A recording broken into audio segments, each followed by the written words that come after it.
It says, think. Good advice. Mike, I'm not so sure what that means. Sometimes that's a bad sign. That I always like when to say turn left on mine. Well, what if he's turning left and that's upside down and you can't read it? That's when you really got to think. Things are getting bad. I guess so. Under very cloudy skies, we're set to go racing, and Tom Peck in the top 10 since mid-'89 in the point standings. Great run for the independent driver, and he's got a ways to go. He's back in 34th position outside the 17th row. Had a little trouble qualifying, clocked in at 139 miles an hour, some 1.1 seconds off the full clocking of Butch Miller. Big crowd on hand here. The turn 1 grandstand is not open, and turn 3 and 4 a little sparse, those new grandstands. There's the Tom Peck fan club. See the banner up on the top left of your screen as they sit up in turn number 4. Rolling out for 200 miles around the Monster here in Dover, Delaware. We'll be back with the start of the Busch Grand National Splitfire 200 right after these messages. All around the Monster. Straightaways 48 feet wide, 58 foot wide racetrack in the turns. The straightaways you can see bank 9 degrees. And the turns bank 24 degrees. You don't get much of a break here. Any chance to rest or shake things off with the whole track banked like a cereal bowl.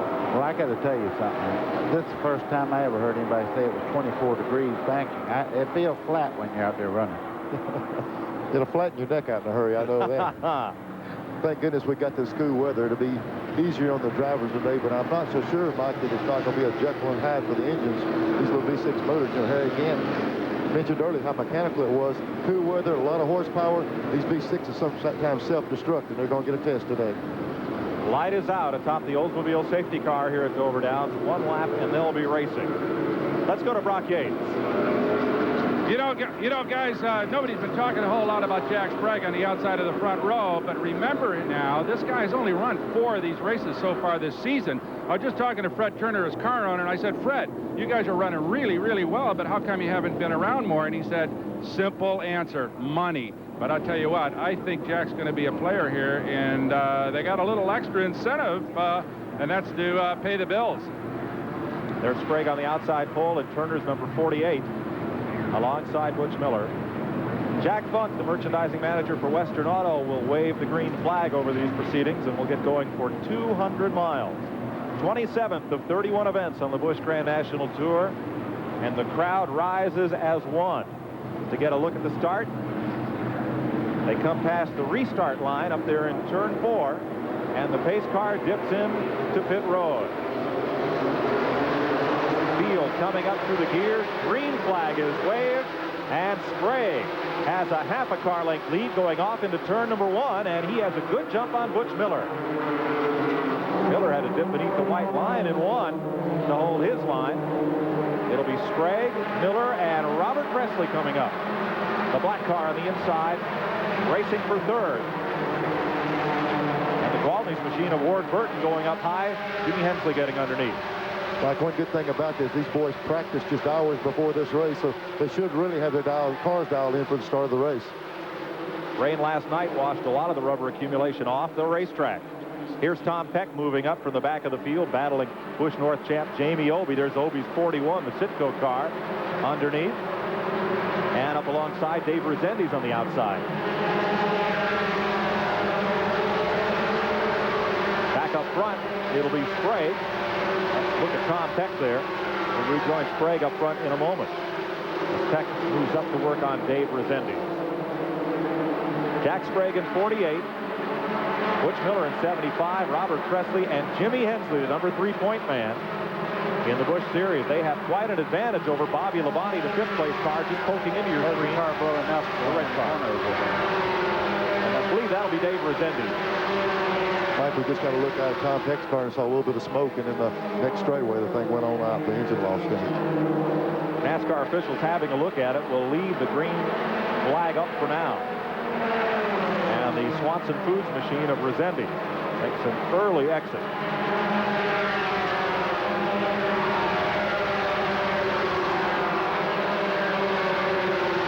There's the gap back to 5th place. Bobby Labonte being hounded by Kenny Schrader in the 17 car. Joe Nemechek right there in 87. We've already seen Schrader's car owner earlier in the show, and he's going to be popping the whip on his driver if he doesn't pick it up. I get a kick out of Darrell. I mean, he does that hat trick, but you watch him as Schrader starts getting up near the front, that hat will be lower than he had it in that commercial there. Is Junior Waltrip down there with his foot up on the pit wall? We'll have to check. Here's a look at Harry Gant, who started this race in 16th position. He's up to 12th. Mike, I talked to Harry yesterday, and he said, man, I qualified way back in the back. And I said, you got him right where you want him. Harry's used to starting in the rear, and he's ready to head to the front. How many times at this track have we seen Harry start on the bottom of the racetrack and end up just up there scraping the unical off the wall? Well, Mike, you know, he don't like it any other way. He has to come from the rear. If he's up on the pole, he wouldn't be happy at all. What fun is that? No, that's exactly the way he is. If he passes everybody, they know he's strong, and that's the way he likes it, I think. We're back up front. Jack Sprague leading Butch Miller. Jimmy Hensley in 3rd. Robert Presley, Bobby Labonte, Ken Schrader, and Joe Nemechek. Mike, I think one of the questions they wanted answered is what we're going to have with the tires. We're seeing the 2 cars that sat on the pole with the Hoosier tires. The question was, could they have reliability? They knew there was speed in them, and we're going to have to see when these tires get hot if they'll be able to hold these other cars off right behind them. The defending series champ, Chuck Bown, is on pit road. As we watch this battle tighten up for 4th, Robert Presley drifting back a bit. There's Nemechek to the inside in the white car, and Labonte is right there, pulling up on the 4th place machine of Presley. Right side tires for Chuck Bown. He'll lose a lap in the process, it looks like. Truck 2 are pulling away. Sprague is starting only his 5th race of the season. No stranger to the front row. This May, he sat on the pole at Charlotte Motor Speedway. 1 top 5 and 1 top 10 finish.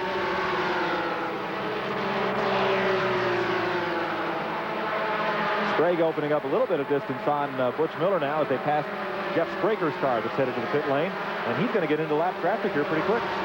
Yeah, the car's really made a strong move. You know, he's talking about his needing sponsorship. Running like this, he's got a good shot at getting some sponsorship. Here is Spraker, the New York State driver. Took a provisional starting spot in the Permatex Loctite Oldsmobile. Dave Resendiz has returned to the race in the Swanson car. And there's Chuck Bown back out. He is not quite a lap down.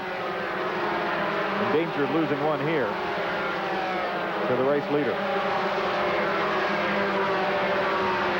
Good cool day like this, Mike. The cars are working right on the bottom of the racetrack. And as you were mentioning earlier, as we look at Gant, he likes to rim ride around this place, but the quick way is around the bottom with his little V6 motor. 11th place for Harry Gant. He started 16th. Took 11 laps to get to 11th place. Let's check on pit road with Steve Evans. I put Jeff Hensley, crew chief of the Chuck Bown car. And Jeff, what a disappointment to pit this early. A tire problem, obviously. We got a right rear tire equalized, we think. We're not sure. We had a vibration. We come in, took a chance to change the tires. I think we found it, but I don't know. We'll just find out here in a little bit. Let's hope he can make up that lap. It'll be tough, though. And it's still a long time to go. Okay, thank you, gentlemen. Our look at the scoring rundown shows that Bown is a lap down, in danger of going 2 down to the race leader Sprague. 13 laps complete of 200 here at Dover Downs. Yeah, they're lapping Chuck Bown, and he's not wanting to give that position up. And he had a car in on the inside, and it looked like he saw him there and really almost got him in a bind. Came right down on Butch Miller and gets a heavy dose of the move over flag. Bown had an early pit stop for a right rear tire and is now a lap or 2 down to the race leader. You see a little car right behind Bobby Labonte is moving quite well, too, and that's none other than Mr. Schrader. Kent Schrader driving the Darrell Waltrip 17. Running very well in 5th position. Harry Gant has now moved to 9th from 16th starting spot in that Ed Whitaker Stoll car. Schrader told me earlier yesterday that this will be the most money he's ever made running a Butch race. Even though Darrell's not paying him anything to drive his car, he said, I don't have to run my own car and spend my own money. So Darrell pays real well. That's right. Break even is good on this deal. Watching Butch Miller in the Charlie Henderson car, the 75. running in second place. The Don Beverly car right behind the number 25 Jimmy Hensley out of Ridgeway, Virginia. And Bobby Labonte, 2 points out of first place in the 44. Right with him. There's Jimmy Hensley.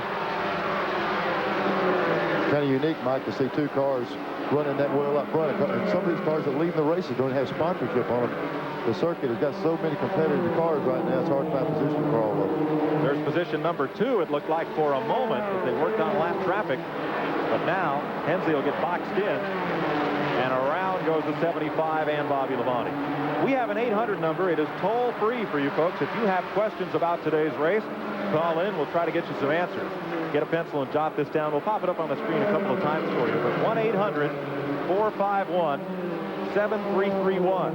Operators are standing by to take your questions. We'll put them on the air and try to keep you a little better informed. Interactive television here. As we watch Harry Gant move up on Terry Labonte. And this will be for 8th place. Not only 8th, Mike, that's the entire lead pack. He's closed in on the whole lead group in just a few laps. Joe Nemechek just ahead. Robert Presley running just up from this group. Kenny Schrader, Jimmy Hensley. Jeff Spraker has gone to the garage area, and Dave Resendiz is back on pit road a second time with an apparent oil leak. Lapping past the Barney McRae car, one of the Busch Grand National North machines. Joe Nemechek had a good run last week. He picked up a lot of points. He's 5th in the standings for that number 87 car. And gained a lot of ground. Came into this race only 11 points back of Chuck Bown. Let's check back with our in-car camera. Here is Tom Peck coming down the front straightaway. The McConnellsburg, Pennsylvania driver. And you're watching the high banks of Dover Downs. There's the air-conditioned backstretch grandstand. Front stretch for the horse track, backstretch for the racetrack. Tom has moved up to 26th from 34th starting position. When you have 400 or 500 car owners here, you have to get busy. He's got quite a group with him, and they're looking for a good day. Every time I see that camera, I just cannot believe it can reproduce what we see so closely. I mean, that's what it looks like when you're driving a race car. I never could go that straight, buddy. I was always hopping around a little bit. You're right, Neil. Thank you. Jeff Purvis is on pit road, and they're going under the hood on the number 14 Seal Tech car. Tough break for Purvis, and Dave Resendiz headed back to pit road. Tom Peck giving us these pictures, and you see the banking all down that front straightaway, 9 degrees, and then down in the hole. Yeah, and it's virtually that big downhill getting down in the corners. Bobby Labonte moving up to put a lap on Jamie Obey, and Bobby has forced his way up now into second place. On the modified tour, they have a name for the guys that run for points but don't necessarily run for position. They call them the Pointer Sisters. You couldn't accuse either Kenny Wallace or Bobby Labonte for just going out and pointing their way around. I mean, Bobby, look, he is racing for the win. In a series as tough as this Busch racing is, there's no riding. If you're going to win the championship, you're going to have to win races, and these guys just have to run as hard as they can every week. That's pretty much what Earnhardt says. He never tried to win a championship. He tries to win races and win the championship if he wins enough races and finishes enough races. He does not run for points. That's right. He says the points will take care of themselves. That's exactly right. Well, Jack Sprague add his name to the list of pleasant surprises here at Dover Downs. Todd Bodine, who ran so well here in June and wound it up a big surprise to be in victory lane, but he kept his car in a position to win all day and wound up with a win. And here Jack Sprague is putting it to him, pulling up on Cecil Eunice, the Blackshear, Georgia driver, and squeezing underneath. No, he's a tire smoke. He's fixing to get it put to him because that Bobby Labonte is really moving around this racetrack. Split further back. Butch Miller battling Ken Schrader in the Waltrip car. Schrader's going to use Troy Beebe as a pick. Butch has no place to go, and Schrader picks up that spot. And right behind him is Presley, who had an excellent run last week. He's right in the middle of it. Thought he might have won that race, but for Harry Gant, he would have. Jack Sprague in the Fred Turner car. Remember when Fred Turner ran a car in the International Sedan Series? It was one of those old little Japanese Dodge Challengers. drove, then became a car owner, and now they're up front. 33 laps complete at Dover Downs. We'll be right back. Jarrett on pit road. Here's the running order. Sprague, Labonte, and Hensley.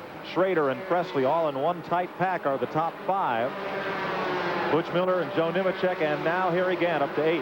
Then Terry Labonte and Ward Burton. 38 laps complete. There's your leader, Jack Sprague, and Bobby Labonte right with him. Dale Jarrett got left side tires, goes back into the race. They were under the hood on the channel lock car of Steve Grissom, and now he's back in the going. Well, will Bobby Labonte ride here, or does he want? There's no points in this series for leading the race. But still. There's Harry Gant, and he's right under Joe Nemechek, like Nemechek had stopped at the donut shop. Harry was and gone. That's a lot of smoke out of, Jimmy Hensley's car. The third place point man is coming to pit lane. How high do they twist these V6s? I tell you what, when they come to a place like this, they'll turn the motors close to 8,000 RPM. What really hurts a motor at this place, we mentioned earlier, downhill going in the corner. Your maximum RPM, you run off down in the corner, and the motor really zings up a few extra 100 RPM, and it really abuses the engines in them. And they go under the hood. A bit of smoke pours out from Jimmy Hensley's car. Third in the points, struggling to stay within reach of Kenny Wallace and Bobby Labonte in that point chase. We're told Steve Grissom was on pit road with a loose plug wire. They got it refixed, got him back into the going. But Grissom has lost several laps. Let's go to Brock Yates. Well, guys, I'm down here in Dale Jarrett's, but I just talked to his crew chief, John Irvin, made a 37-second pit stop to change all 4 tires. John told me that Dale thought he had a flat left rear tire. They came in and discovered at the last second there was a flat right rear, so they ate up a whole bunch of time in the pits. Hit a tough break for Dale Jarrett.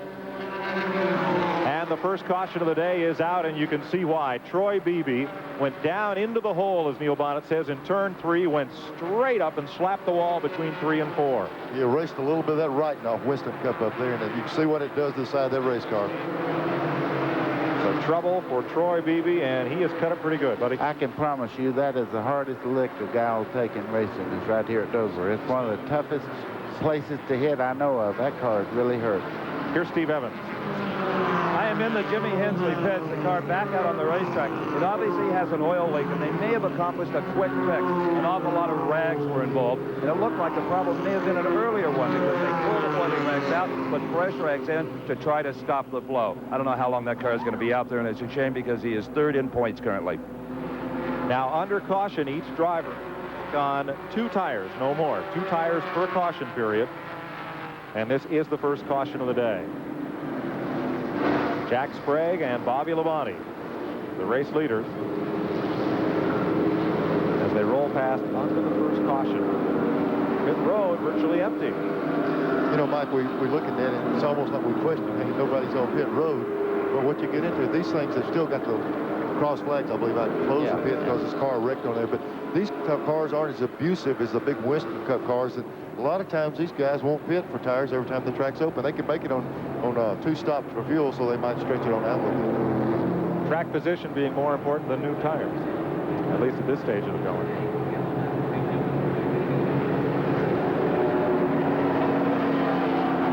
Looking at Jack Sprague's Oldsmobile and that of Bobby Labonte.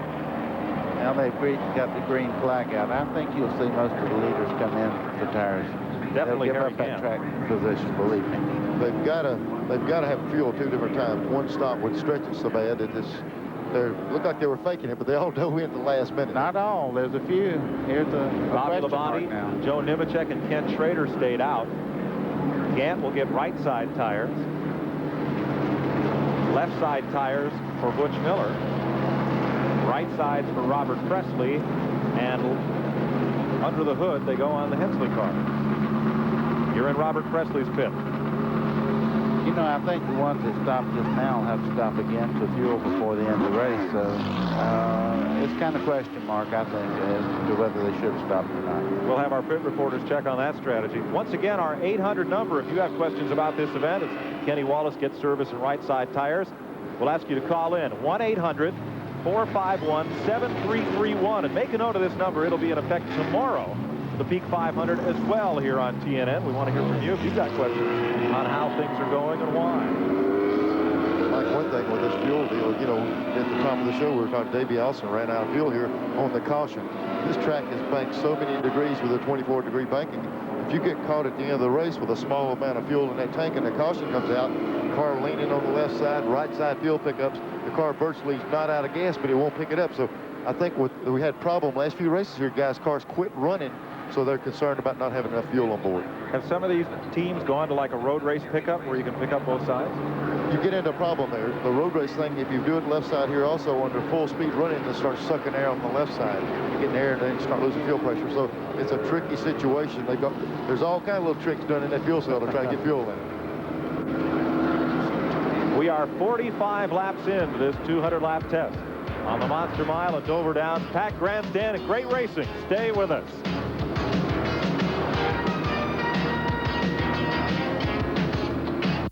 Part of your body. They need super drying odor eaters foot powder. Look, you'd need 25 cans of talc to match the drying strength of just one odor eaters powder. It can absorb 25 times more wetness.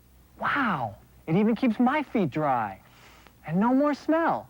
Odor Eaters foot powder from the makers of Odor Eaters insoles with the world's most powerful odor destroyer.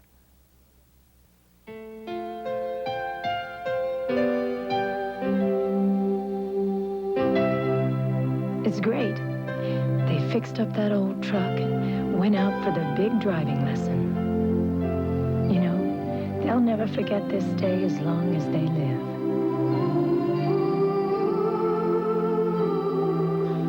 Here's to fathers and sons, first-time driving lessons and comfortable blue jeans. Wrangler. John, how you doing? You know, AutoZone customers are pretty special. I mean, they take great pains in doing a job just right. So they know exactly what they want. That's why we carry so many parts. And also why we price them so low every day of the week. Because you gotta admire a guy who'll tackle a job like putting in a starter, a water pump, a rack and pinion. And you gotta give a guy like that exactly what he wants. The right parts and the right price. If they tried to get all the gas in that tank, and he might stretch it. Like nowadays, you better be leisurely leaving or they'll bring you back in and park you leisurely and talk to you. The police and pit road so strict in the Busch and the Winston Cup racing that you've really got to be careful getting in and out of the pits. Trevor Everton from Alberta, Canada wants to know how many horsepower these cars have. I've heard they have about 450 horsepower, and they're a little bit lighter than a Winston Cup car, and they run through the corners basically as fast as they do down straightaway. So that's why you always have a very close semblance of speed between the Winston Cup car and the Busch Grand National. And the average speeds here about 143 miles per hour. Here's Steve Evans. Well, Steve Bird, the crew chief on the 36 Kenny Wallace car, told me, about 10 minutes ago that the car was a bit loose. They were hoping for a yellow they could tighten it up. Well, they got that yellow. In fact, they made 2 stops on this caution period, and I think you guys are right up there. They came back in for a little more chassis adjustment and just a splash of fuel, because that could be the difference at the end. A look at the Kenny Wallace car. 2 wins, 10 top 5s, 15 top 10s, and a slim 2-point lead. He and Bobby Labonte have swapped the point lead 4 times this season, including last week. 47 laps to go. We'll have at least one more before we go back to green. Mike, the points battle really seems crazy. It seems like if one of them has a good week, the other one has a good week. If one of them has trouble, the other one has trouble. And they just can't break away from each other, and they sit there flip-flopping 1 and 2 points week after week. That's hard to believe. That's right, Neil. Last week was only at Richmond was only the 3rd time all season that neither one had finished in the top 10. Bobby Labonte did not stop. Neither did Ken Schrader, Dick Trickle, then Robert Presley and Jack Sprague are the leaders. That's the top 5 after 47 laps. Nemechek, Harry Gantz up to 7th. Jeff Gordon, the top rookie in the field.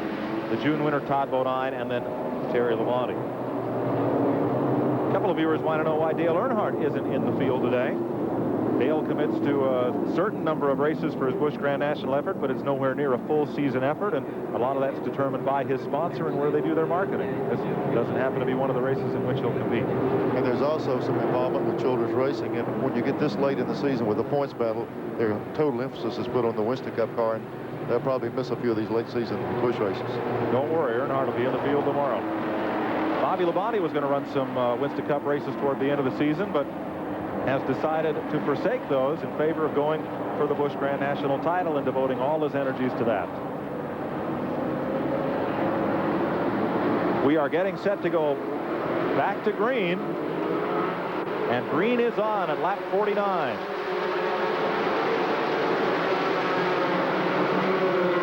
Bobby Labonte pulls the field off down into the corner, establishes a good jump on Dale Jarrett.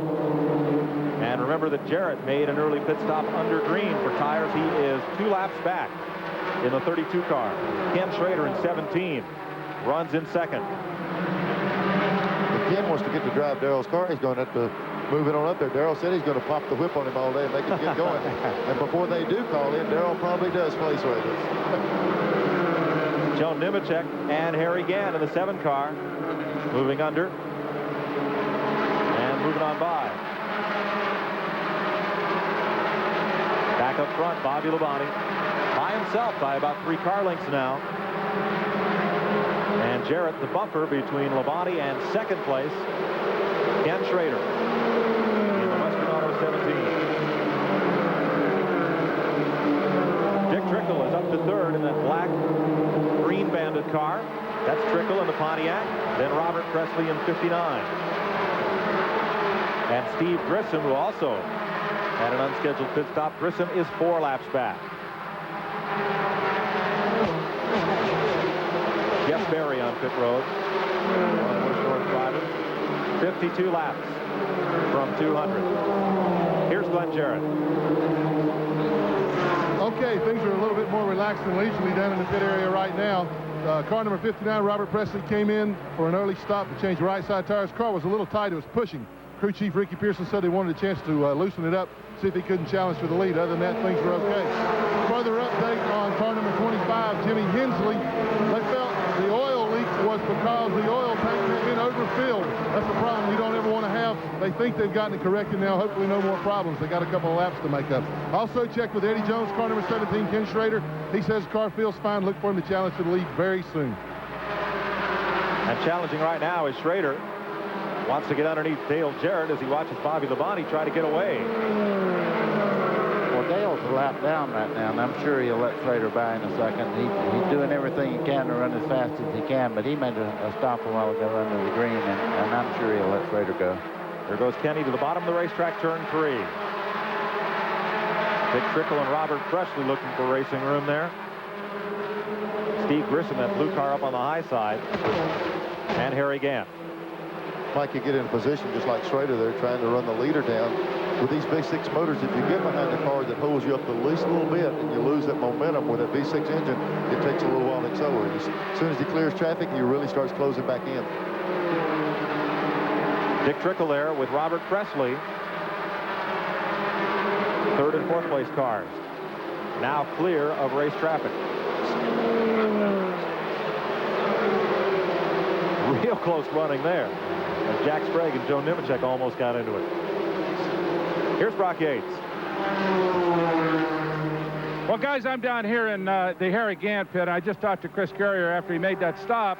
The old man, the teacher, the guy that I think everybody looks at a challenge here, they took right side tires, put on fuel, and Chris says they're going to make another stop at about lap 150 for fuel and left side. He says Harry's running just fine, and interestingly enough, I've talked to a bunch of crew chiefs down here, and despite that pretty hard morning rain we had and a green racetrack, tire wear is just fine so far on everybody I've talked to.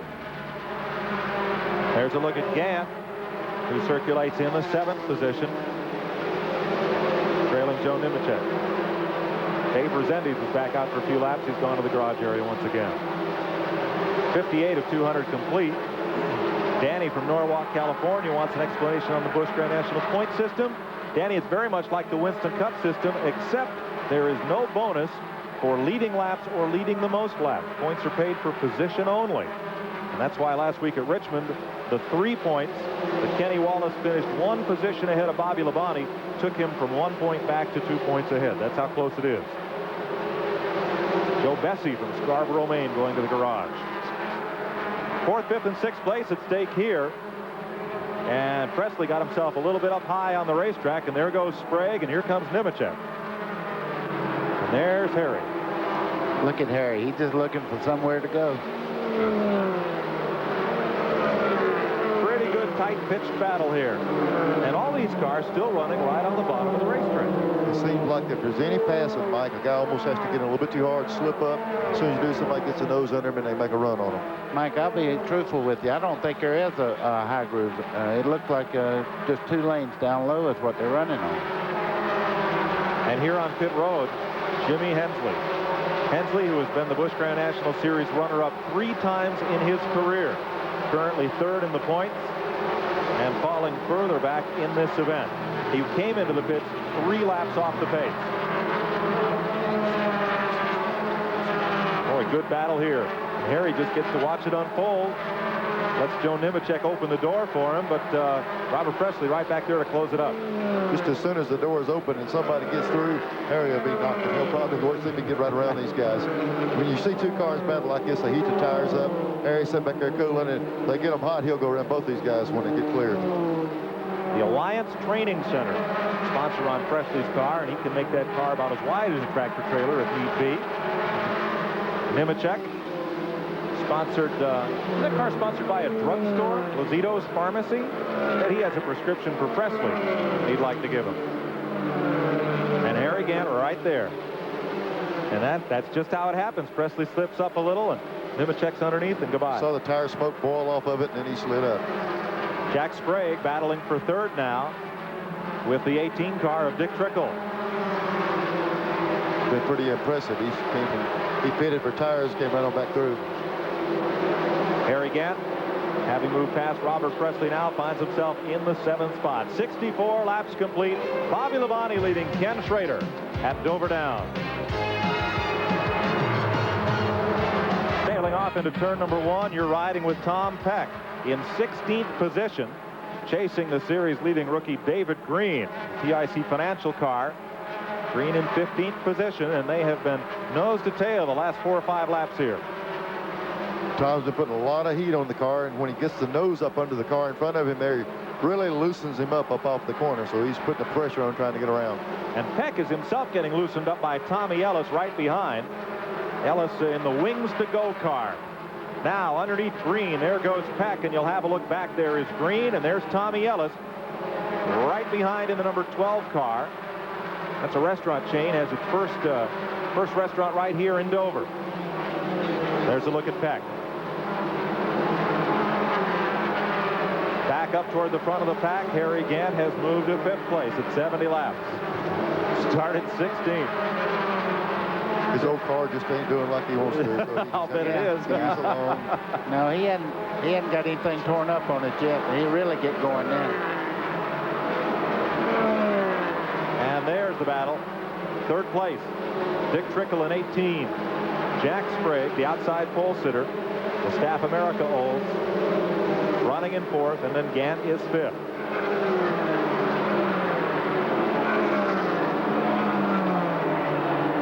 We've seen it a few times. The track really likes the rear tires up. The car seems to be just a little loose up forward, all 4, but if he can control it, that's the fast way around this racetrack.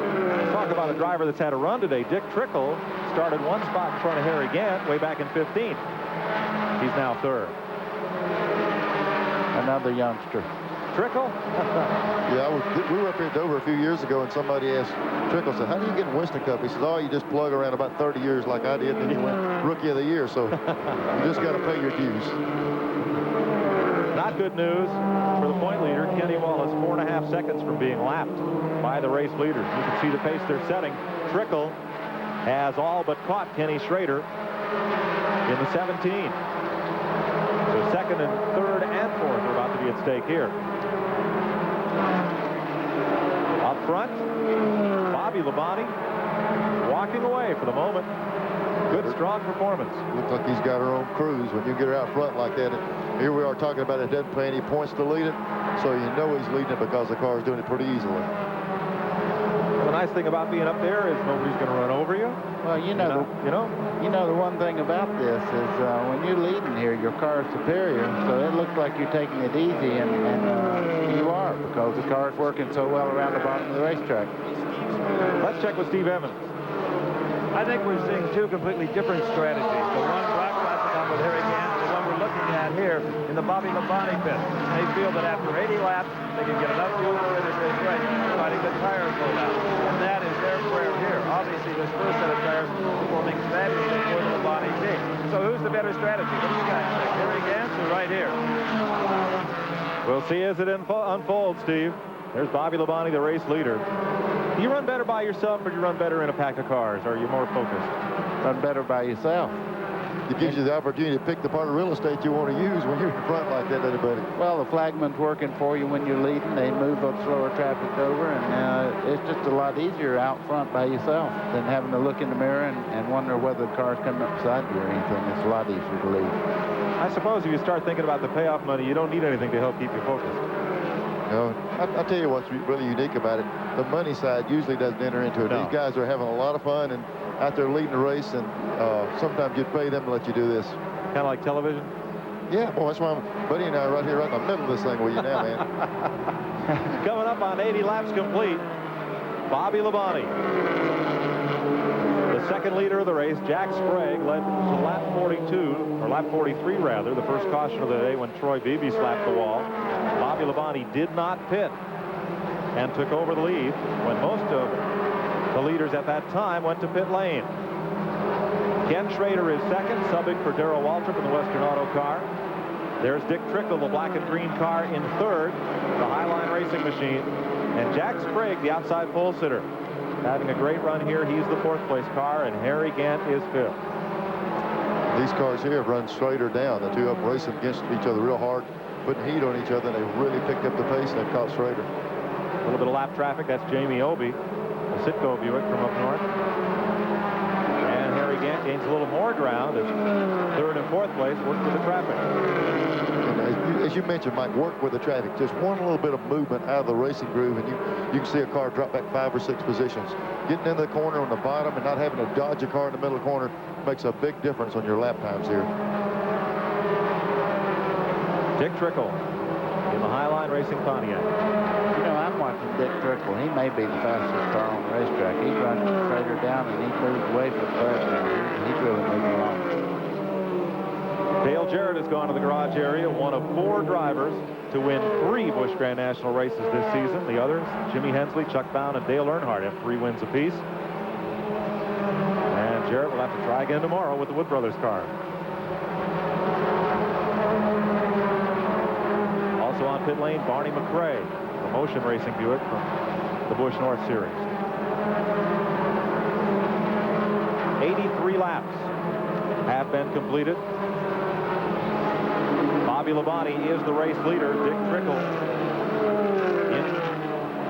chasing Kenny Schrader. That's second and third. Here's fourth and fifth. Jack Sprague, 27 years old, leading Harry Gant, 51 and a half.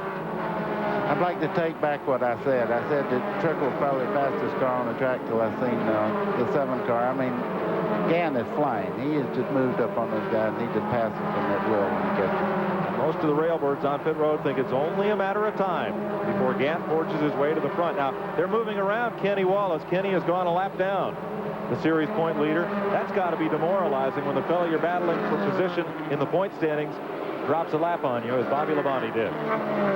85 laps complete. Bobby Labonte leads Kenny Schrader, Dick Trickle, Jack Sprague, and Harry Gant at Dover Downs.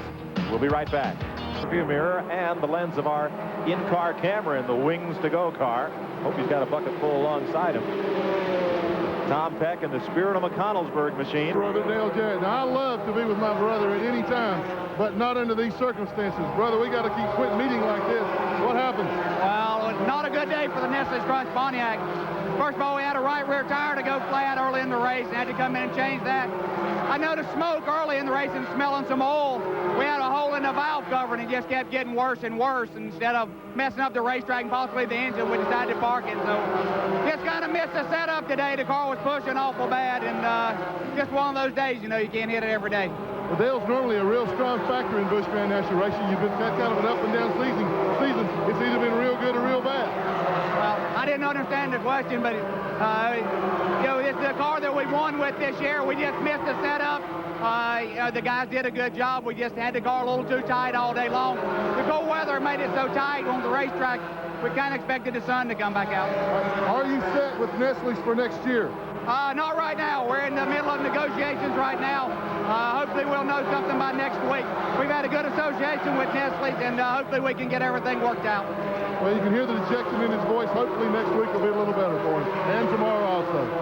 Okay, Dale Jarrett out of the race as you watch Harry Gant move up. Little tire smoke there as he moved past Dick Trickle and sets his sights on the 17, Kenny Schrader. If you were called in, again, was tuned in late. Didn't see Darrell Waltrip's explanation of why he wasn't in the car today. Now, Waltrip said it was because Schrader begged him for the ride, and I bet that's half the story. Let me tell you, he told me earlier that Schrader run faster than he did in practice in that car. As he said, he kicked his own self out. But he might have told you, buddy, but he didn't want to tell everybody else, and you spilled the beans. Uh-oh, that's me. Car owner fired himself. Kenny Schrader driving the 17 for Waltrip today. Terry Labonte moving up on Jack Sprague now. This battle is for 5th place. Labonte is in the wall.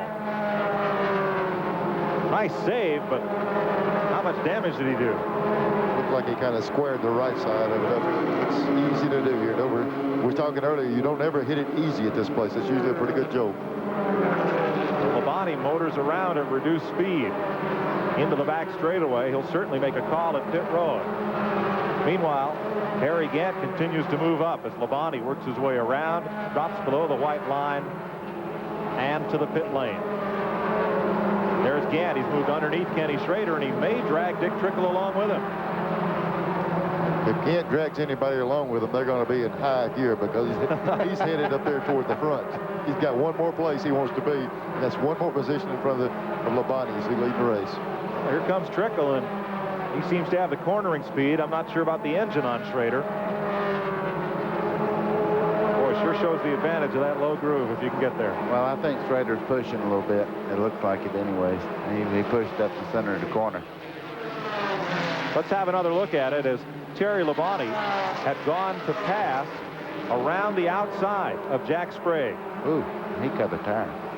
He had some kind of problem because the car was not on a car racetrack, buddy, that normally the thing would get away from you like that. Exactly. You've seen it just turn toward the wall. You don't do that on purpose.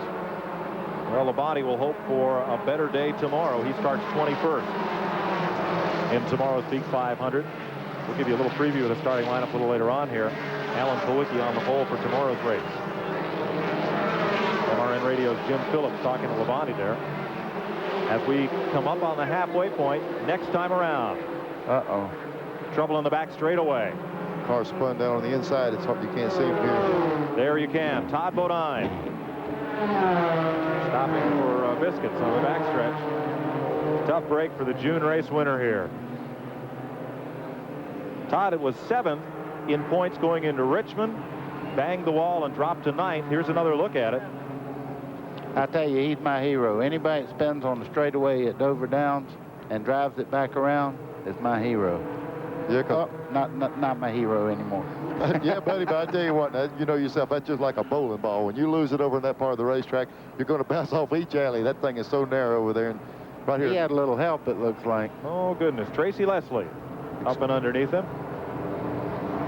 Nice camera work, guys, to get these angles. He had help twice, if you see it. Is that a little help, or is that considerable help? Oh, no, that's a bunch of help there. Tough break for Todd. The June race winner here, that's the Frank Cece Buick. Clyde McLeod back with that team this week after a family emergency caused him to miss Richmond, and they'll wait for him on pit road. We're halfway. Steve Evans. Well, Terry, it appeared that the car maybe just had a little bit of a mind of its own there. No, it didn't. I was passing that 48 car, and he just ran me right in the wall. He'd been blocking me 3 or 4 laps, motioned me to the outside, then just cut right into me. You know, there wasn't nothing I could do except maybe talk to him somewhere else. I have a feeling that might happen. Tough break for Terry. He is out of it. Younger brother Bobby, the point leader. You saw a moment ago coming into the pits. Left side tires for Harry Gant this time. And at halfway, would you guess almost everybody would stop? If they don't stop now, they need that sign that Peck had on his steering wheel. Think? Okay. And also earlier, you know, we were talking in the pits to some of the crews, and as they said, the 80 lap was their window. If they thought they could make it to the first 80 laps, they could go the rest of the way. So we're at 101 laps now, so surely these guys can go the rest of the way. And Bobby Labonte beats Harry Gant off pit road. That could prove to be quite a story. I'm not sure that's where the big race is going to be. I think Gant's got something for him on the racetrack here. Throws the big wrench in the right rear of Darrell's car for Ken Schrader. Bobby Labonte leading Harry Gant under the caution here, 101 laps. Riding along with Tom Peck out of McConnellsburg, Pennsylvania. He had a chance to check on this very interesting sponsor driver setup for the independent that's in the top 10 in points. Not all the fast race cars come out of the big-time shops in the Charlotte area. You know, some of them come out of places like this. For over 200 years, their progress has been so quiet, most folks haven't heard of this quaint little town of some 1,100 people in western Pennsylvania, which is home to the Tom Peck race team. It truly is the Tom Peck race team. Peck has no big sponsor, so the good people of McConnellsburg have taken it upon themselves to be his backer. Everyone, including the mayor, gets into the act. Tom has had the good fortune to get into a little bit bigger games as the years have gone by. And we certainly are sympathetic and cooperate 100% as much as we can with this. Not only the fact that he's doing fairly well in the endeavor, he's also helped put McConnellsburg on the map to a degree, and we certainly appreciate that. Young and old, they all help by selling shirts and souvenirs. Hey, Peck is not Penske, but you got to start somewhere. The man behind this effort said a year ago that the community wanted to show support, help Tom buy a set of race tires, and the fan club grew from there.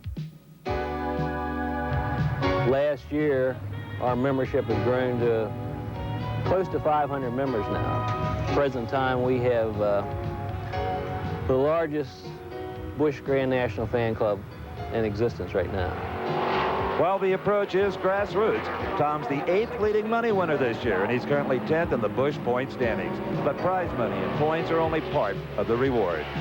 To me, I'm just kind of proud that, you know, that the people around here think that much of me. And I'm kind of proud that we can operate our team out of this area, and I can still come home, and this is home to me every week.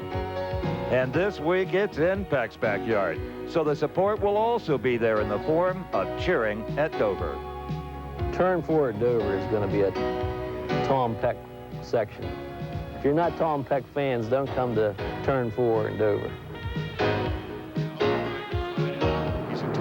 You're riding with Tom Peck. He's running in 10th place. His best finish in 1991, 4th at South Boston, Virginia. Quite a story. And there's the Tom Peck fan club up high in Section EE. Looked to me like if he's got the mayor on his side, he could get a municipal bond and get big sponsorship. Bonds are hard to pass in small towns. I'm on the city council, I can tell you. We're getting set for the restart. 104 laps, and they dictated that Harry Gant beat Bobby Labonte off pit lane, and Gant is the leader. Green flag, riding with Tom Peck as he pulls up on Ward Burton's car.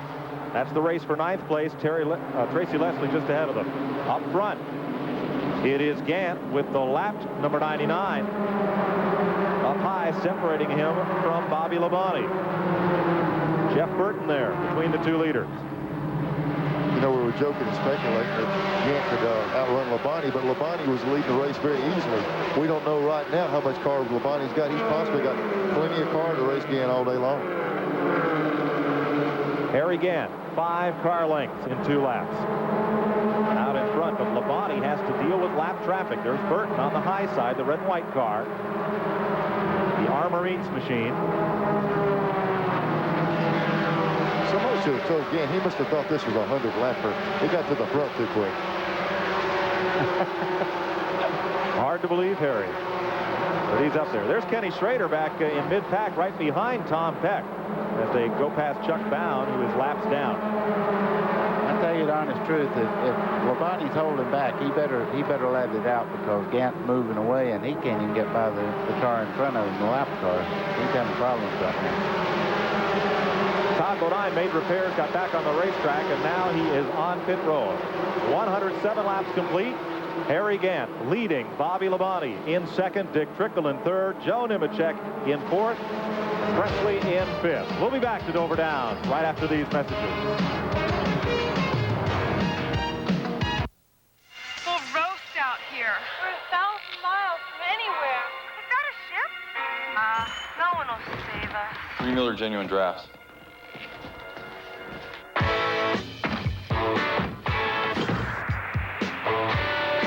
Cold filtered Miller Genuine Draft. For those who've discovered its real draft taste, the world is a very cool place. Splitfire earned a United States patent and more than 90 reviews like these. 5 extra horsepower, truck and magazine, instant gain in mileage, hot rod, emissions cut 50%, Mustang Illustrated. Splitfire works for you every time each piston comes up. You'll get more power, more mileage, reduced emissions, or you'll get your money back. Get the patented performance of Splitfire at Western Auto and other fine stores. Sunday afternoon, around 5 o'clock. Poor guy blows an engine. Best price I could give him is more than he expected.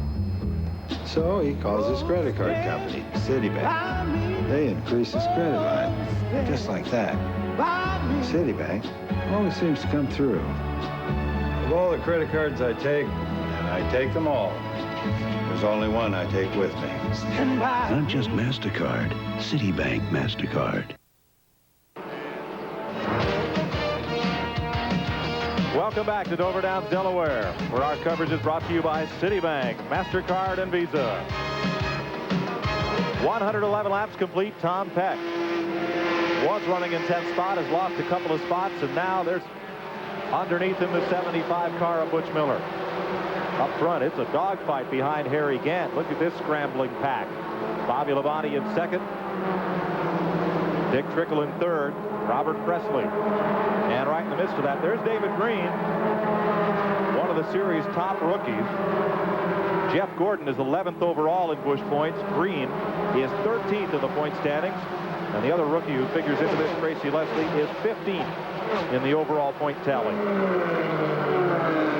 You know, Labonte's not, like Buddy said, he's not moving out like you would think he would be able to, because he's having cars pass him now. He's having a little bit of trouble.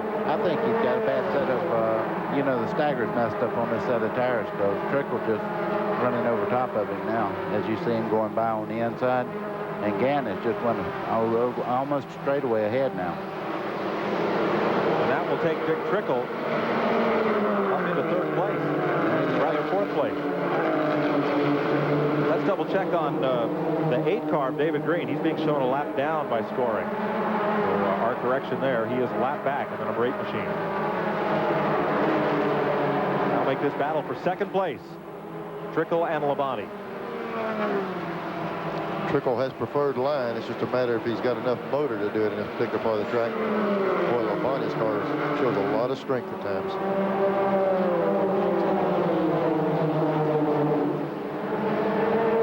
Jeff Gordon come into play up there on the outside. That's that Bill Davis number 1 car, the Autolite Ford. Moving well. He's the 6th place car now. And when you say that, the key to that is Ford. You don't see very many V6 Ford motors are running in this division. And he's kind of like trying to hold them all off himself. They're developing that new motor, and they're getting it a little bit better each week. And there's Kenny Schrader in the Western Auto car getting underneath rookie phenom Jeff Gordon. He's had a great open wheel career. Not yet 20 years old, but boy, what he's done in open wheel cars. I was talking to him last night, and he said he's going to run sprint cars again next week. So I thought he, started putting all his emphasis on Busch Grand National, but he's also running some open wheel cars still. Buddy, how'd you like to be 20 years old and have 600 open wheel victories under your belt? Well, I'd like open wheel victories. I'd like to be 22, though, you know. Yeah. I think Jeff Gordon, when he come through my dad's driving school, he took a guy's car that was down there practicing and beat the guy in his own car 2 seconds, and had never driven it before. He's very talented. Every now and then somebody will come along, buddy, and just a few people in the garage will recognize him. But everybody's really got a lot of praise for him. Harry Gant way out in front of this field, looking for the 2nd place car, and it's nowhere in sight. Here's Brock Yates. Well, Mike, I'm with the man who's directing Harry Gant's charge toward victory number 4, perhaps in a row. Chris Carrier. Chris, you stop for left side rubber and fuel on 101st lap. Can he go the distance? We can go if it goes all the way under green. agreed. We're good on fuel, and I think our tires can make it from here. Goodyear's got a really good tire here today. If we have another caution, unless it's in the last 10 or 15 laps, we'll probably come in and take on something right here. Okay, there you heard it, guys. That's the man of the hour. We'll see whether Chris and Harry can pull it off for number 4. Now, he talks about the Goodyears. One viewer calls in, wants to know, what's the difference between the Goodyears and the Hoosiers here? Mike, we've got, with the two manufacturers coming in, they kind of get in a little bit of battle, seeing who can come with which compound to be the quickest. And it's just a matter, we saw the Hoosiers set on the pole, and now they're faded a little bit. It's just hard to tell. Some of the cars are running fast on the Hoosiers, some run fast on the Goodyears. It's a little bit different compound in the tires. Well, here's a bunch of cars on Goodyears with a whale of a battle for second spot. Bobby Labonte in 44, Robert Presley in 59. There's Dick Trickle in 18, and Joe Nemechek's right in there. Second week in a row, he's had a strong run up toward the front of the field. He's been doing that a lot this season. And I think that was Ward Burton right there in the picture for a moment. I tell you, Presley said if he'd had 2 more laps, he'd have won Richmond. And I tell you, he flies through a corner. Lapping the Barney McRae car, which has made a couple of visits to pit lane. And here's a look at where your favorite driver's running after 120 laps. We'll take you down through the field there. And keep an eye on the action as well. This is a whale of a battle for second spot. Yeah, they really got them packed in there. Gantz got out of the picture, and these guys here having a race of their own. And that second place is going to mean a lot to whoever take it.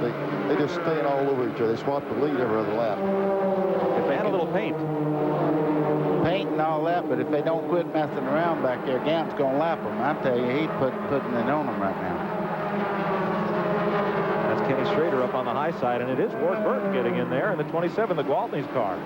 Every now and then you'll see a group of cars getting a pack like this and get all wadded up, and you can venture up on that outside and maybe make a move on them. It's tough on a place like this to work the high side. See Schrader really boiling the tire on the outside, but if you get them bound up in the bottom, sometimes stacked up, you can pass on the outside. Now Jeff Gordon has backed off a little ways from this battle. There's a look at Schrader momentarily by himself, if you want to call that by yourself. Just 3 abreast, that'll be it. That's all. As we watch this battle, we've had a number of calls asking for elaboration on the Ernie Irvan story that we covered briefly at the top of the day. And we'll get more on that in a moment. Right now, let's go down to pit road and Glenn Jarrett. Well, we're standing with Ricky Pearson. He's the crew chief on Robert Presley's car. Ricky, something seems to have set him on fire since that last pit stop. What kind of changes did you make? Well, Glenn, from the start of the race, things was pushing real bad. We just been freeing the car out with tire staggered. Robert said the thing's a lot better. Hopefully we can get by them cars that we're running with and go on and try to run Harry down. You think you can do that? I don't know. Harry's been awful tough the last 4 or 5 weeks. So we'll have to see. You'd sure like to get the chance to try, though, wouldn't you? Oh, yeah. I'd love to after last week. Okay, that's Ricky Pearson, son of the legendary David Pearson, calling the shots for Robert Presley. What a pack of cars we have here. And what a battle. There's getting kicked up a bit high. There is Green, the lapped car. Factor him out of it. Just as we were talking about it, Presley to take it, go around the other guys. That's it. Good, strong battle from second on back as Harry Gant just dances away from the field. 128 laps complete, 72 to go here at the Monster Mile. We'll be right back. Along with 10th place Tom Peck out of Pennsylvania here at Dover Downs, Delaware in the Splitfire 200. Right behind him there, Jeff Gordon. And from Harry Gant back to Bobby Labonte, 8.5 seconds. Quite an advantage there, but good battle up toward the midfield here. Tommy Houston a part of that battle as well. The shot we're looking at over that spoiler out of the rear of that car, they've been running side by side, lap after lap. Hey, let's go back up front, almost to the leader, but with the second and third place battle. Robert Presley picking up right where he left off at Richmond in that 59 car, just driving the wheels off it. Yeah, Glenn Jarrett just talked to Ricky Pearson. He said they felt like if they could get around these guys, they could make a run on Gant. If anybody's got a chance of it, it is this 59 car. He's really talking about a lot of cars, and his buddy was talking about earlier, he's a little bit loose, but that's a quick way around this racetrack until it gets too loose. Let's update you a little further on that Ernie Irvan story. Last week at Richmond, on the last lap of the race, he and Bobby Labonte collided. Irvan running about 10th place, and Labonte trying to get back in that point lead after the race. Irvin pulled up at Labonte's pit, wanted to talk to Bobby, so just we need to have a discussion here, and a bit of yelling and shoving broke out, though not between the two drivers.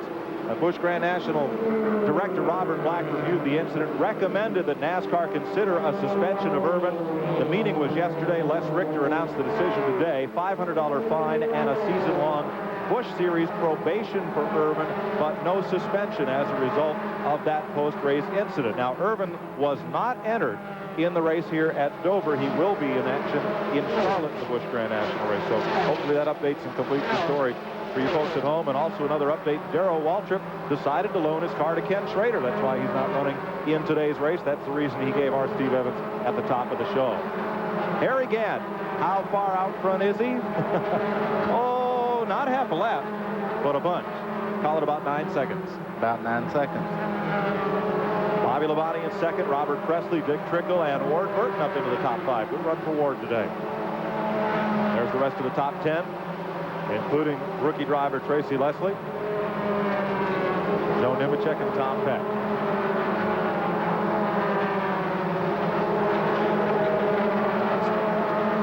Let's go to pit lane and Steve Evans. Either Harry Gant suddenly found 50 horsepower, which I doubt, or Bobby Labonte doesn't have the same car he had earlier on. What's the problem? Well, Brock, I couldn't hear what you said, but he said the 2 tires that we put on here didn't grow back to the stagger.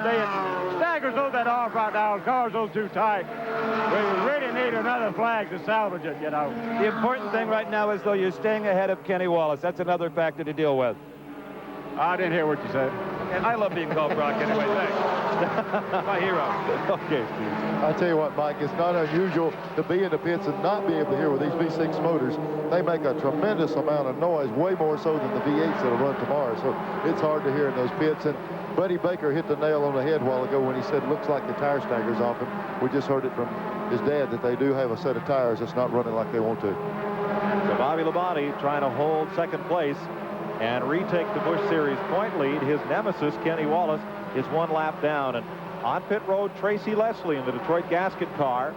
Tough break for the 3rd place rookie in the standings. He was in the top 10 and moving well. In fact, Tracy Leslie has been the highest finishing rookie in 4 of the last 5 races, making that a 3-way battle. David Green, top rookie on the tour, Jeff Gordon second, even though Gordon leads Green in the overall Busch point standings. Best 15 races count for the rookie title, but never mind that. Let's look at this race for second spot. I'll be honest with you. If Harry Gant wasn't walking away with the race and this was for first place, this would be a nail-biter. If everybody's standing up and beating on each other. Here goes Presley. He's finally up under Labonte. He's been holding him up a little bit in the corner. I don't know whether he's going to be able to run Gant down or not. That's a pretty big measure, don't you think, Neil? I'll tell you, he's shown a lot of strength. Presley's car is just loose enough, buddy, like you were talking about earlier, that he's having a hard time passing him. If he could ever get away from him, I believe he could pull away from the pack, but he's just loose enough. He's having to feed that throttle up off those corners. Yeah, and the car on the outside moves a little bit out, and it jerks the back end around, so he's having his hands full right now. Buddy, even though they're running side by side, they have picked up about 0.2 of a second a lap on Harry Gant over the last 10 laps. I'm not excited about that. Harry Gant's a pretty smart race car driver. I think he knows he's got a good lead. I think they own their own stopwatch. You bet. 145 laps are complete. This battle for second rages on, and we'll rejoin it when we return to Dover Downs right after this.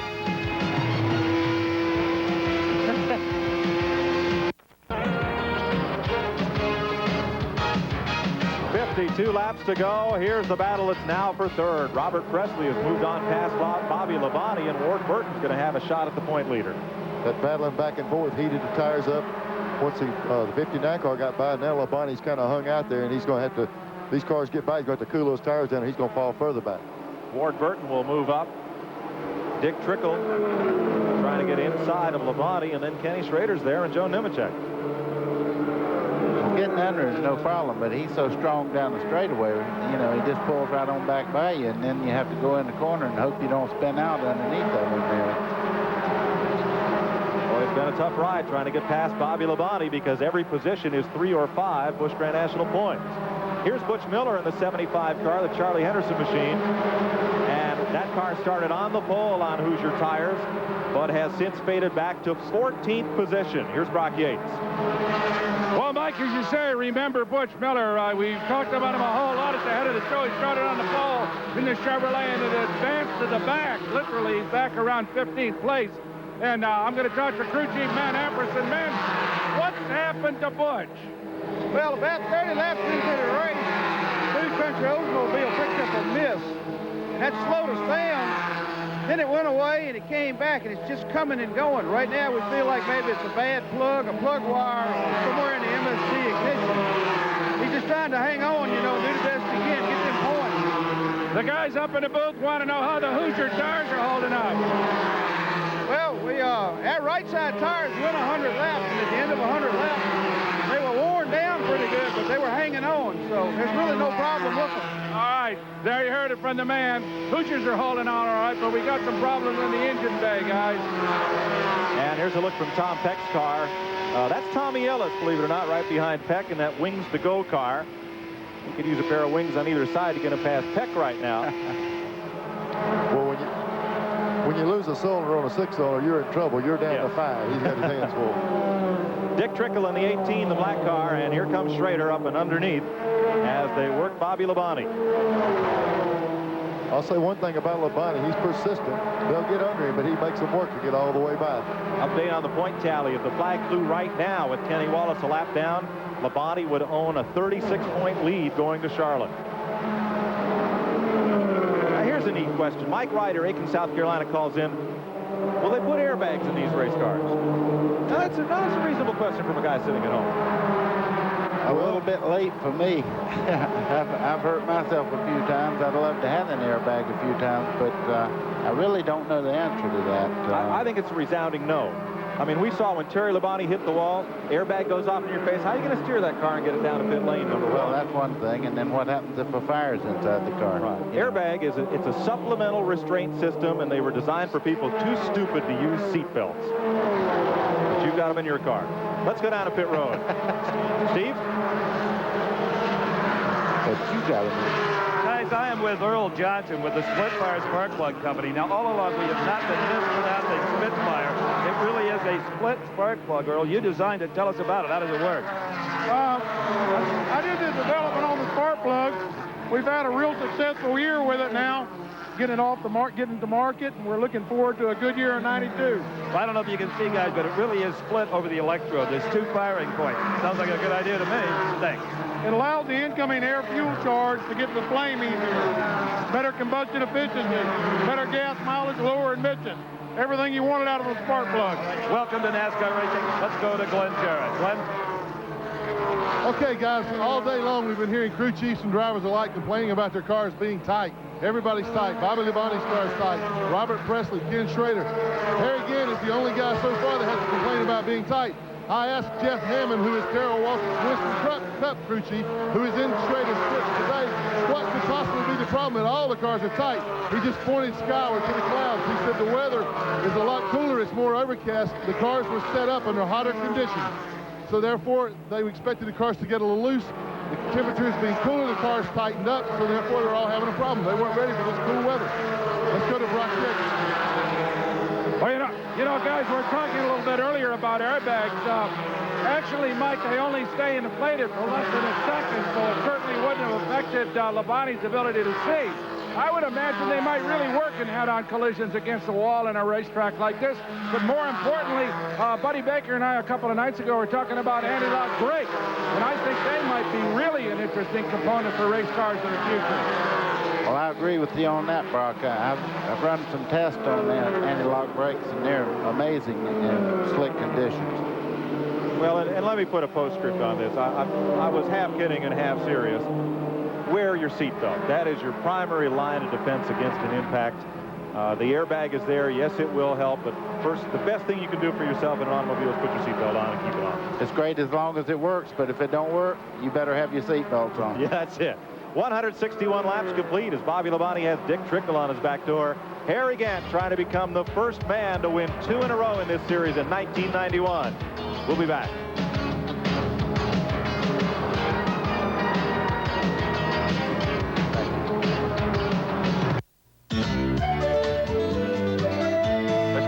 get older. The 10th place car. New Haviland Formula 3 motor oil. Add more life to your car. It's helping to bring you this telecast today. 33 laps to go. Peck riding in 10th, and there's the battle for second. Dick Trickle inside of Bobby Labonte. And Trickle just can't do anything with him. Let's check that. That's for 4th place. You know, a car we've overlooked is Walt Burton. He's flying up there right now, and he's actually closing in on 2nd place car a little bit. So I think he's, I just didn't even see him out there, if you don't know the truth, but I've noticed he's moving right up on him. Walt Burton's had a good run here today. And looks like a pit stop coming for Bobby Labonte if they have to do this under green. Going to be tough. Yeah, you know, he was talking earlier that those tire stackers off. It looked like they're getting ready to put fuel in it. I don't know if they're going to have time to change the tires. They might just have to make a chassis adjustment to compensate for it. Don't think you can risk tires at this point, or he'll be right back there a lap down with Kenny Wallace. The only alternative might be to make some type of chassis adjustment to compensate for the tires being off. And an update is the Wallace is 2 laps back. Kenny Wallace, 15th place, 2 laps behind.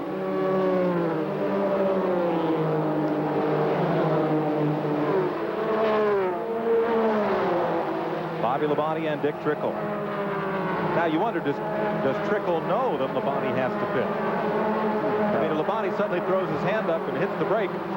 Will that surprise Trickle where he is? I can assure you there's not a driver out there that knows what another driver has to do. Believe me. And there's no cable TV on pit road. No. Well, I'll tell you what's good. At drivers meeting, the drivers from car to car relate what's going on. Because Labonte's certainly going to let Trickle know when he starts in, because he doesn't want a little push from that 18 as he turns down pit road. So right. He's not going to tell him right now, but 1 lap before he pits, he'll give him the signal they know what's going on. Yeah, those hand signals that you give to the car behind you really saves a lot of accidents. And we also just heard Labonte say a while ago, Terry Labonte say that the car signaled him outside and he was in the fence. So sometimes you can't believe what the other guy says. Bobby Labonte, if he pits and can stay on the lead lap, he pops. Good race cars that don't even get in the show, the field is so close. And it also tells you can't just dabble and come in like Robin Hood and pluck the money out of the purse whenever you feel like running. Used to, the Winston Cup guys kind of had an edge. When they went to these V6 motors, the factories kind of handed it down to the Winston Cup guys to play with these V6 motors and test. Now there's some strength of their own in there, and the Busch guys get just as good and sometimes more efficient equipment because they run it weekly. Let's talk about these V6s. There's just the one Ford, Jeff Gordon, that runs regularly, and Morgan Shepherd, who's not in today's race, but there's a lot of different GM V6s here. Yeah, you know, basically most of the cars, even though it's a Buick, an Oldsmobile, or a Pontiac, most of them run the Buick engine because there's been so much development in the past with the IndyCar developing and all the stuff. There's hard pieces available. But now Chevrolet, the 17 car we're watching right here, has a Chevrolet engine in it. They're starting to come out with each manufacturer with their own V6. And Ford has got a lot of work to catch up with them in. The other thing you got to think about is something happens to one of these General Motors products, you can go borrow a part. Who does one go and borrow anything from? There's nobody here. If you don't have it on the truck, where are you going to get it? That makes it tough on them. That's true. Glad, Jared? Okay, back in Robert Presley's pits with Ricky Pearson. Rick, Harry Gant's crew says that they can make it. What about Robert's car? Can he make it the rest of the way on fuel? Oh, yeah. You know, fuel's not a problem right now. You know, the V6s, you know, you run like 120 miles on fuel, so that won't be a problem. We stopped at like 99 laps, so we got plenty of fuel. Okay, you got your wish. You got by the 44 car in the second, but you haven't been able to do much with 7. What's his outlook now? Does he think he can do anything with him? Well, we're running about 1,500 quicker than Harry is a lap, but, you know, it's just like last week, but looks like we're going to run out of time unless something happens. Okay, he feels like they can make it the rest of the way, but he says that the time won't allow him to catch Harry Gant on the racetrack according to the lap times they're making right now. Be interesting to see. Harry has to keep maintaining that pace right now. Robert Presley's gunning for him.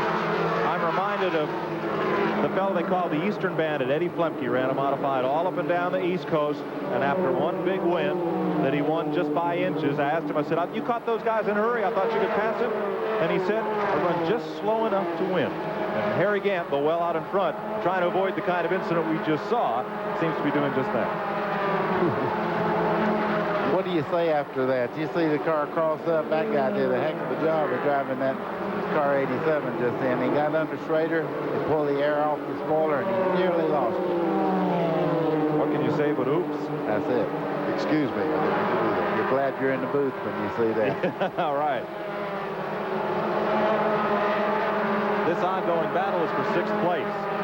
Schrader has it. Nemechek wants it. And as you said earlier, the first money is not important here, but to Nemechek, that's another 3 points, and that is going to get important. He is 5th going into this race, and he trails Chuck Bown by only 11 points going into today's contest. 5 races to go this season, counting today. Schrader doesn't have the car just exactly like he would have. They mentioned that earlier, but when he pressures the car, he cleared the 87 car. He ran down the corner hard, really got it pushing again. So he doesn't have the luxury of being able to run the car a little bit harder. When he does, it probably slows his lap times down. He's going to have to be content running that pace. We just see smoke blowing off the tire there. Riding with Tom Peck, Richard Blakely of Livingston, Montana wants to know who picks the cars for the in-car cameras. Well, a committee headed up by our producer, John Mullen. And isn't Tom Peck giving us a good ride today? 19 laps to go. Harry Gant, Robert Presley, and Ward Burton, the class of the field here at Dover Down.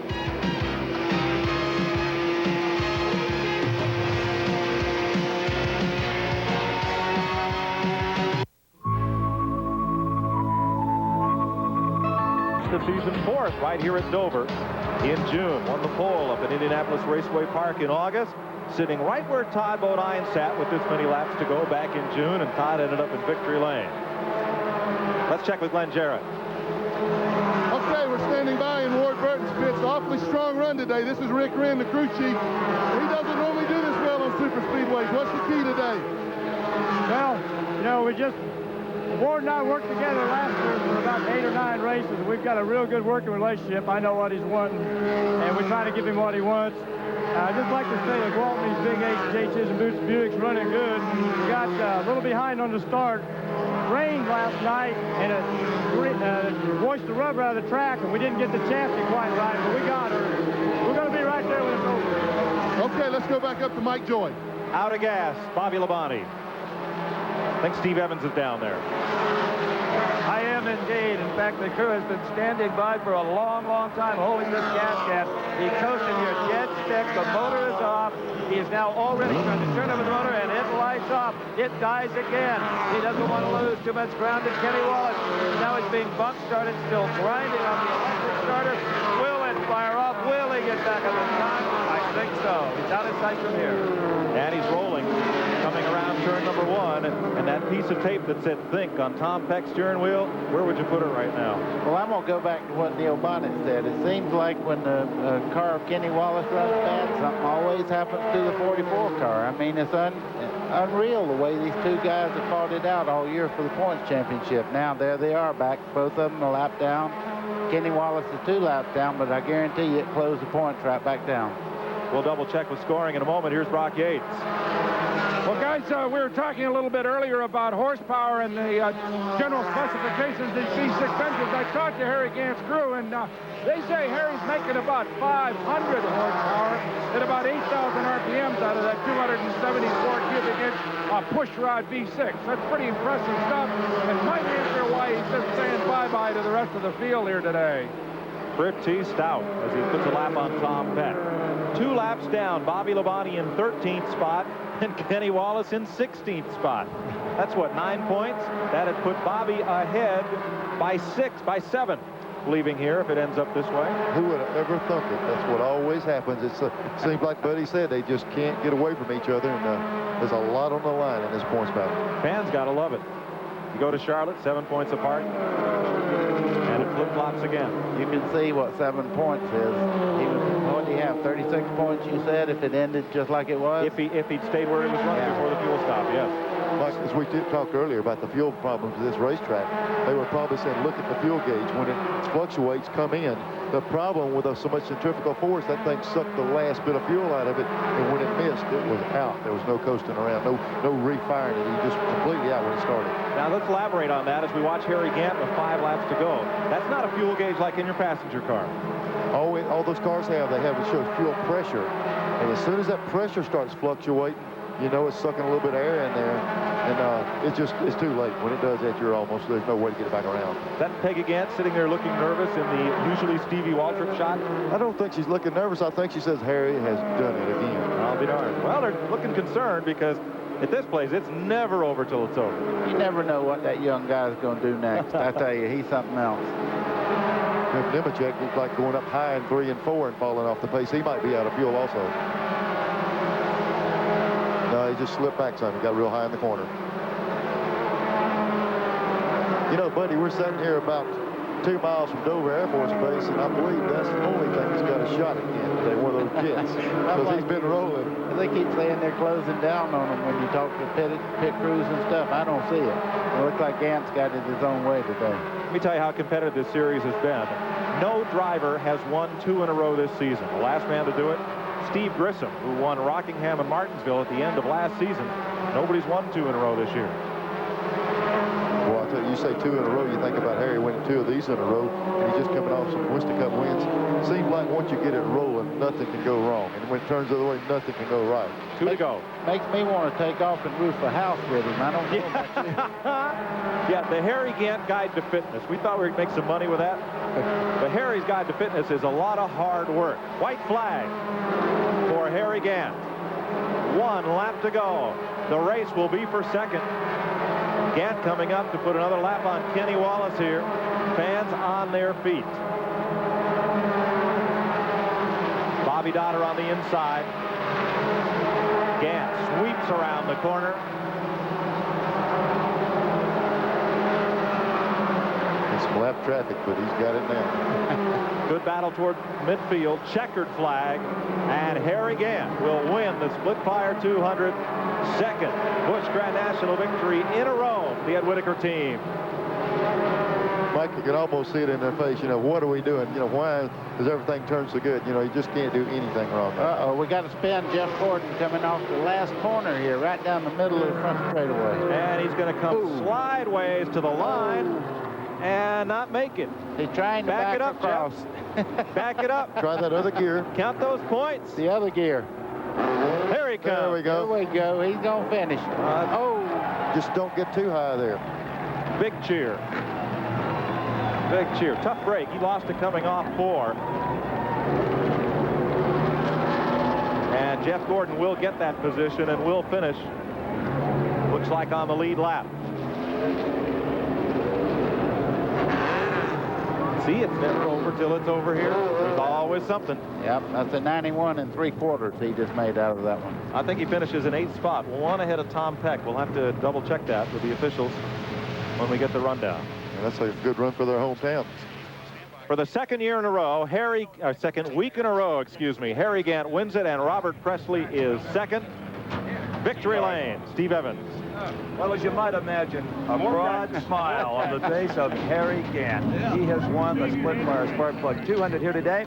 And I'll tell you what, Harry, if you race for another 51 years, and you're apt to, you still won't forget the last 3 weeks or so. What a season.